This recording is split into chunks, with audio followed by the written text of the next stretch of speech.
Welcome to One on One. I'm Phil Tillman, your host, and I'm delighted to welcome into our studio our County Executive, Rick Pollitt. Hi, Phil. Rick, what we're trying to do is have all of the candidates for public office in and kind of show, well, you're the incumbent running for re-election, and we'll also offer your opponent the same opportunity. But we certainly want to talk to you, and we're glad to have you, my fraternity brother, Yes. fellow Washington College graduate here, and you've served 2 terms now almost. Just about, yes, sir. Isn't that something? Time is really going by.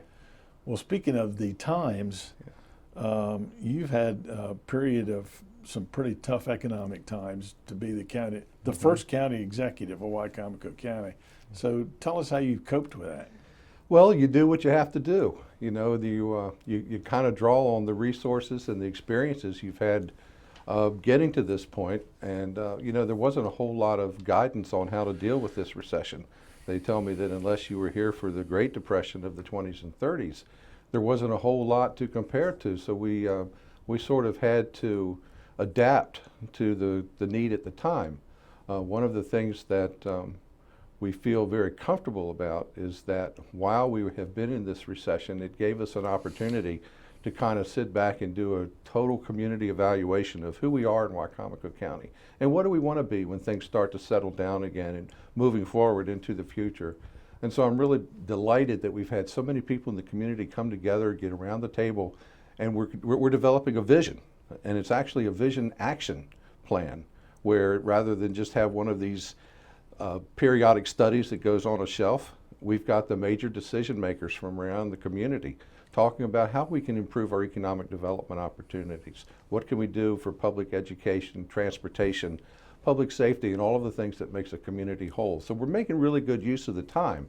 And so in that regard, it's not necessarily been an evil thing. It's obviously struggling for people, especially when finding jobs is a challenge and people are struggling to make their house payments and that sort of thing. But we're trying to set the foundation in place so that once things settle down, we're going to be in much better shape than we were before. Yeah, good. And you probably want to have the opportunity to say something about your staff that you've been able to put together. Seems like, well, we all know Wayne Strasburg Yes. is your chief of staff. Yes. And Sharon Morris is still Yes. there. So just tell us a little bit about the team that you have. Well, we've got a superior team. You know, Wicomico County has always been blessed that we've had people that are truly civic minded. They care about the public and their community, and no one comes to work for county government in order to get rich. But they do so because they feel, as President Kennedy said, we have to see what we can do for our country, for our community. Bringing Wayne Strasburg aboard has just given us an element that we really haven't had before. He's got such a keen business sense that he understands the role of government in making public policy and how we look at the community, not from a profit-making standpoint, but from the quality of services. But he puts that in the budgetary discipline of doing what you can pay for. And he's able to guide that conversation in a way that has really been valuable for us. Even more importantly, he's able to communicate that with the county council so that when we go to the county council now with our proposed budget year after year, we're able to have a genuine dialogue back and forth. As evidenced this year when our budget was passed by the county with 5 votes, and I think it's been a while since we've seen that. So. Yeah. And Well, Sharon, of course, you mentioned Sharon Morris. Well, Yeah. well Sharon has, as far as institutional knowledge and experience with the community, there's no one that can top her. She gives us that great grounded sense of who the community is, where we need to be attentive, how we can remember that we're there to serve people, and Sharon's been wonderful with that. Yeah. This year's budget included a tax increase. It did. That tax increase also got the 5 votes plus Yes. positive votes. Yes. Tell us a little bit about that. I think it's important that people understand there is a fine line between talking about tax rate increases and tax increases that might be designed to bring in more money to spend. Under our revenue cap, we're only permitted to bring in 2% from one year to the next in property tax revenues. Sometimes it's not even 2%. If the inflation rate is below that, that is our cap. So going forward into next year, we were limited to about 1.5% growth in our property tax revenue. Now what happens is when our property values have declined as they have during the recession, it takes a higher rate to bring in the same amount of money. And so our goal is to be consistent, to have a stable revenue source, revenue base for us to pay for the services people expect of us, but not to do it in a way that overly burdens their pocketbooks. And so although the tax rate needed to go up a few pennies, basically that was just to bring in the same amount of money next year as we're bringing in this, with that little 1.5% additional that the revenue cap provides. And I think it is very telling that we were able to get 5 votes to do that. And not to bring in partisan politics, but this was genuinely a nonpartisan effort. We had 4 of the 6 Republicans on the county council vote for that rate increase and vote for the budget. And Councilwoman Barkovich said very plainly at the time of the vote, we have looked through this budget over and over to try to find places to cut, and it just isn't there. This is a good budget. It's based on spending money that we bring in rather than overspending, and it got strong bipartisan support. So I was very pleased with the way it worked out. Yeah. Well, somebody must be doing a pretty good job with the fiscal management of Wicomico County, because I read in the paper something about the bond rating people. Yes. Tell us about that. Well, a lot of people don't really understand the importance of our bond rating, but that gives a vote of credibility on how reliable the county is when we go to borrow money. A stronger bond rating means that we can attract lower interest rates when we're borrowing. And so we've been able to build Bennett Middle School. We've been able to do a number of other projects around the county because we are highly regarded on Wall Street for our fiscal practices. And I was particularly delighted last year when during the worst of the recession, 2 of the 3 bond rating agencies in New York upgraded our position. They upgraded our bond rating. And I can tell you, they know as much, or if not more, about how we're managing the public's money here in Wicomico County than most of our own citizens. And so I look at that as a strong stamp of approval in how we're handling the public's financial money. And I think people should be satisfied. I think they should have confidence that they've got a good team, not just in my office, but on the county council too, in making the decisions that spend our combined tax revenues. Bond money, borrowed money, is just for capital? Yes. So you never borrow money for the operating budget? No, our policy, and we're sticking to it as closely as we possibly can, is to only spend in operating what we bring in from year to year. Now, over time, we've been able to develop a nice reserve fund, and that's been a nice cushion during the worst of the recession. It's been able to keep us in business, so to speak, but we will not spend savings account money on commitments that are going to have to be met next year and the year after that. So what we do is we try to take our savings to put to capital projects, whether it's roads or schools or public facilities, that sort of thing, and then just use our recurring revenues for recurring expenses. Is Bennett Middle School, that the current biggest project? It is. Wow, what was that? Yeah. You all right, Phil? Yes. Just a sec. Get yourself together. Yeah.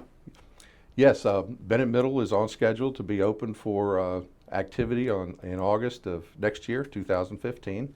After that, we're going to be taking a look at West Salisbury Elementary School. I think that's our next school project that we've been, it's been delayed because of the economy, but as I say, things are starting to break up a little bit now, so we're hoping to turn to West Salisbury next. Yeah. I guess in tough times, I know you talked to other county executives and other county governments about the percentage of money that you spend for education, for all the different things. Education in particular comes to mind. Warwick is one.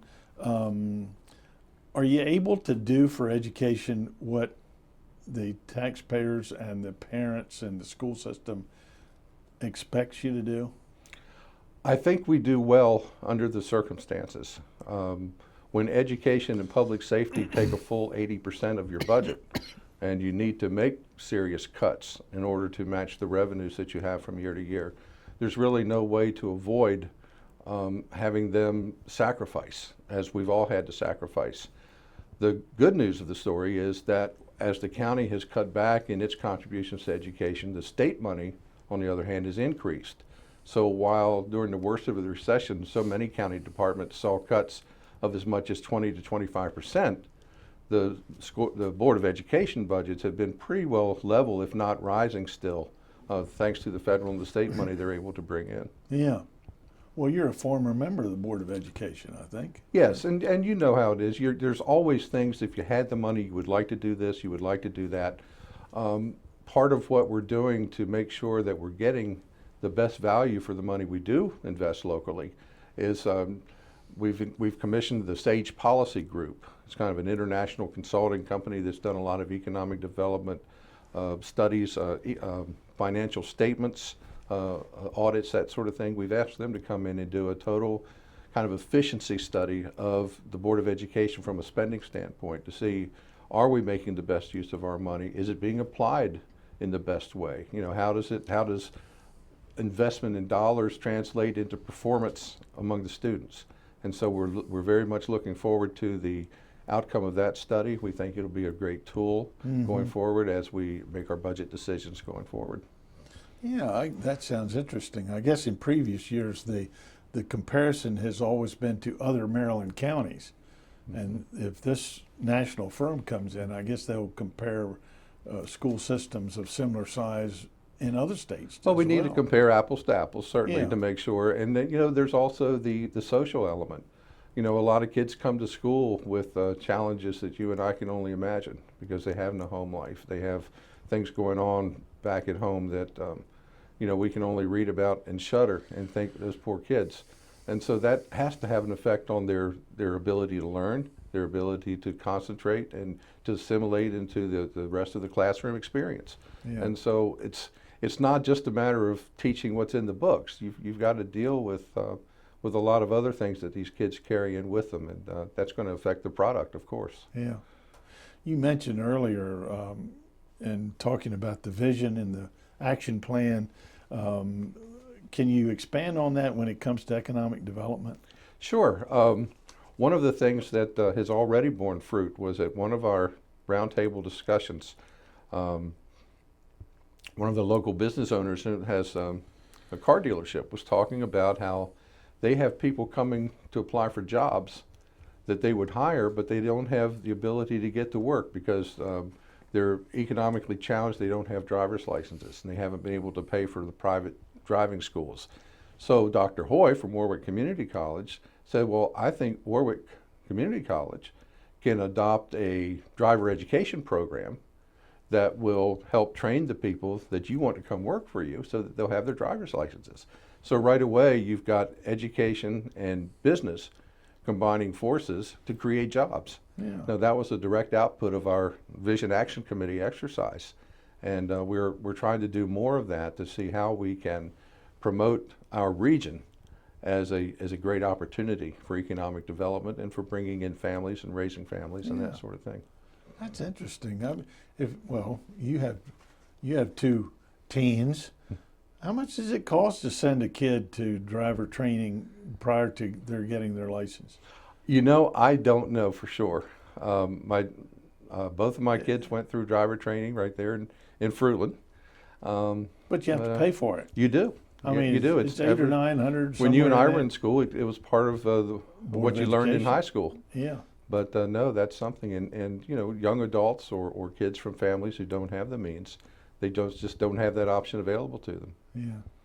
Yeah, when I got mine, they took the teacher that had the most patience and put him in charge of driver education. Pretty good decision. Yeah. Economic drivers in this area, the hospital, the college, and Purdue. Yes. What do you say to people, what do you say to Jim Purdue? How does he feel toward Wicomico County as a place that has his corporate headquarters? Well, I can't speak for him, but I certainly have the impression that he feels Wicomico County is strongly in his camp, wants him to succeed, and wants to do everything we can to give him the kind of business environment that will allow him to succeed. I think a lot of the pressures facing Jim Perdue and the poultry industry in general are the mandated regulations that come out of Annapolis and Washington sometimes that don't take into account the realities of life on the shore and the peculiarities of that business. And they're more interested in what they read in books rather than applying them in real life terms. And so we've become quite an advocate in Annapolis, especially for our poultry industry. We've become members of the Maryland Rural Counties Coalition. We've joined the Clean Chesapeake Coalition, who are all designed to make sure that those of us who don't have the political influence that we used to have in the power seats of power, but at least secure a place at the table so that we can keep pressing our point of view. And it's turning out to be pretty good experiences, I think. There's a phosphorus management tool on the table right now that's going to have a tremendous impact on poultry farmers. Well, we've been able to delay implementation of that tool while Memo Derricker, right here from our own Beacon Institute at Salisbury University, can do an economic impact study of the effects of that tool to see how it's going to affect our poultry farmers and what is it going to threaten their livelihood totally, or is it going to be something we can adapt to? But those are the types of in-depth considerations you have to make before you come out with a whole new regulation. And I think we're seeing some success in that regard too. What avenues does the county executive have to interact with the governor's office and the Maryland General Assembly? What tools do you use? Well, I know there's MACO, but I mean, how do you get Wicomico County's story and our economic situation before those people who, as you say, don't know that much about us? Well, you have to earn respect first. Now, fortunately, in our state, holding the position of county executive gives me pretty much immediate access. But once I'm there, I have to prove myself to show that I am somebody that can build a relationship and work with the state, and then the state can work with us. You know, there are lots of people who like to go to Annapolis and make a lot of noise and criticize this and condemn that. They don't accomplish very much. And so my main effort has been to build relationships so that we can advocate for our needs. And then when we do speak, people really pay attention and they respect what you say and they try to find a way to help. One of the times that paid off was this past winter when we were dealing with the loss of so much of our highway revenues that the state basically took to help balance their budget. Well, we had a particularly rough winter this year, and with all of the snow and the ice on the roads, we were seeing potholes everywhere. Well, I was able to go to the State Senate and also the House of Delegates, talk to their funding committees, and say, folks, I think all I need to say is for you just to go outside and take a look at the roads and imagine how they're going to be when the spring thaw comes. Well, they knew what I was talking about. I'd been there before, and we were able to get a $10 million statewide contribution to county roads just for the winter damage, weather damage. I don't know that you could have done that if you had the reputation of being contrary or confrontational with the state government. You know, the state government's there. We get a tremendous amount of support from the state government, and it's only common sense that you build a good relationship, and then those things pay off when you need it. How about your relationship with the county council? How is that going? It's gone much better. As I say, it's nice to have Wayne there representing our office for the budget negotiations and that sort of thing. But for the majority of the council, we've had a very strong relationship in that most of us can put politics aside and remember that we're there for community service to try to build up our home county. And I've said so many times, party labels at our level just get in the way. We have to stop thinking about who's a Democrat and who's a Republican and who's going to work to make this county stronger. And I think we've developed that relationship with most of the council, not all of them, but most of them, so that in general we've been able to accomplish quite a bit. Well, historically, the councils I remember, once the election was over, you do forget whether a Republican or a Democrat. You're just there to do a job. Yeah, and that's changed. Yeah, in some respects, that's changed. Well, they are the legislative body, and I guess in the last 8 years you have kind of sought your own level, so to speak. What's the county executive's prerogative? What needs the advice and consent of the legislative body? So have you kind of worked through that? I guess you've set some precedents for future county governments. Pretty much, and we all rely on the county law department to tell us, what are the limits of our authority? Where does my authority stop and the council starts? That sort of thing. And so Ed Baker, the very able and long-serving county attorney, has been very busy helping us find our respective places in this new form of government. But it's worked out pretty well. Yeah. Now he serves both the legislative and the executive. Right? Yes. Yeah. Yes. That's Yeah, interesting. he's actually the head of the county department of law, but and the council does have the ability to hire their own counsel. But I think we've all felt that having someone there wearing both hats in most cases has worked out very fine for us.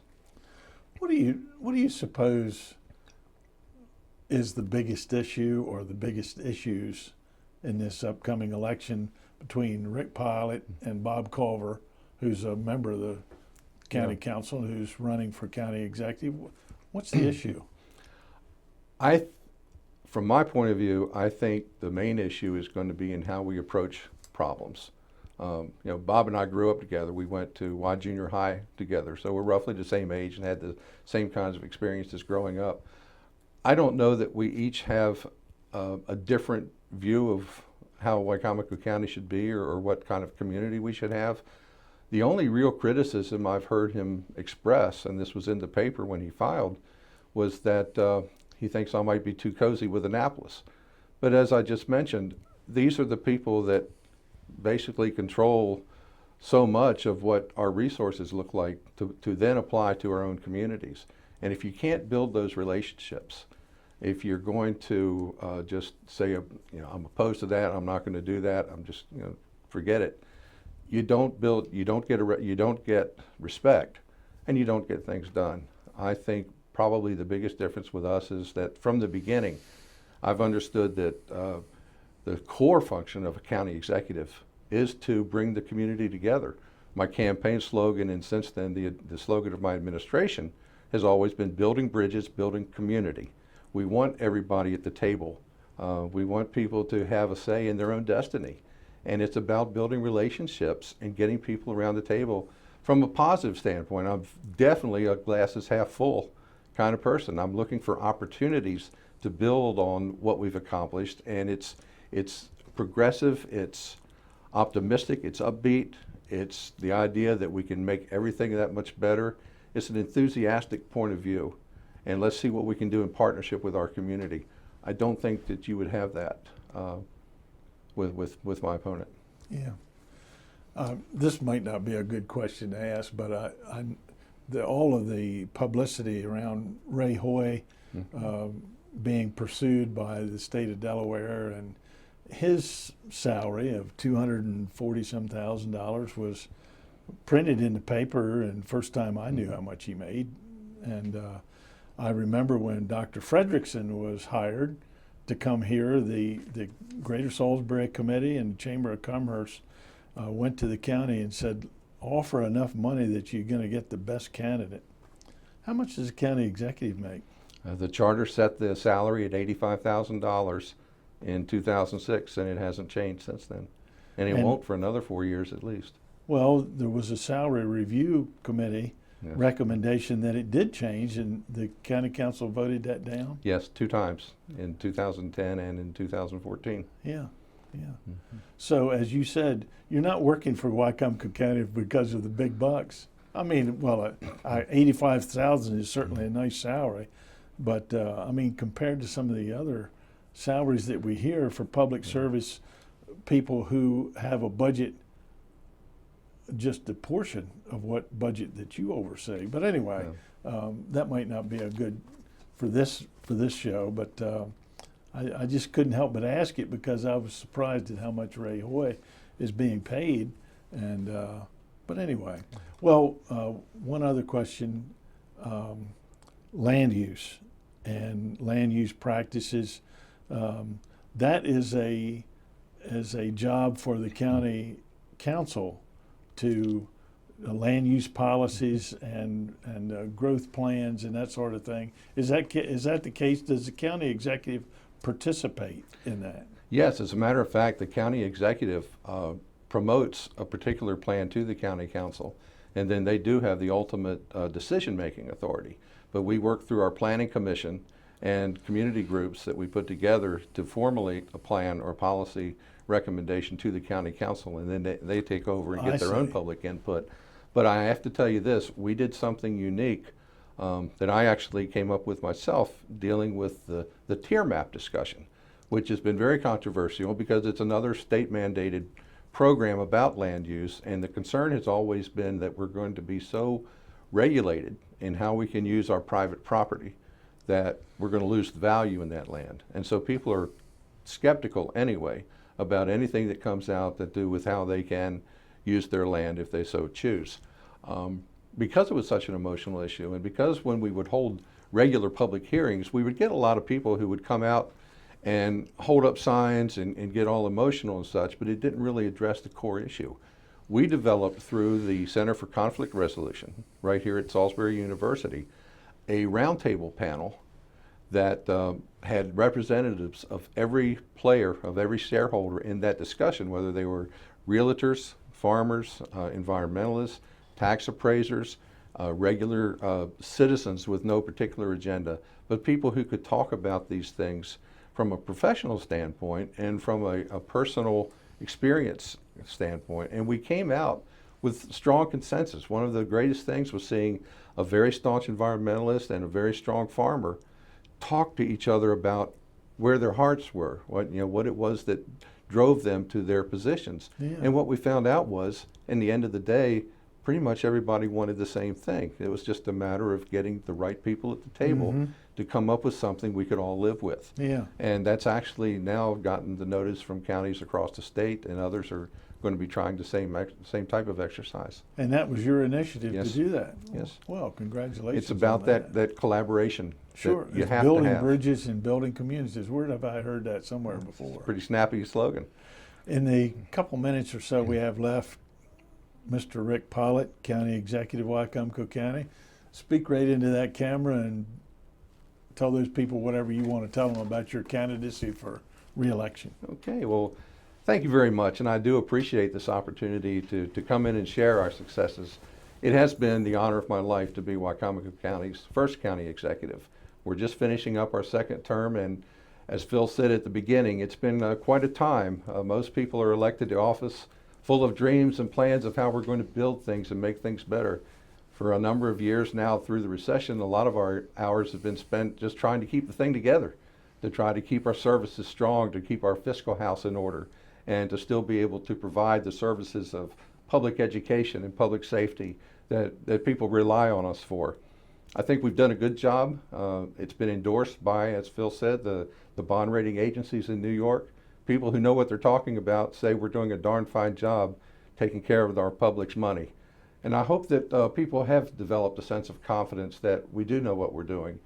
Going forward, we have tremendous plans to increase our economic development opportunities. We're taking a look at Wicomico River, seeing how we can expand that port and see if we can bring in greater riverborne commerce.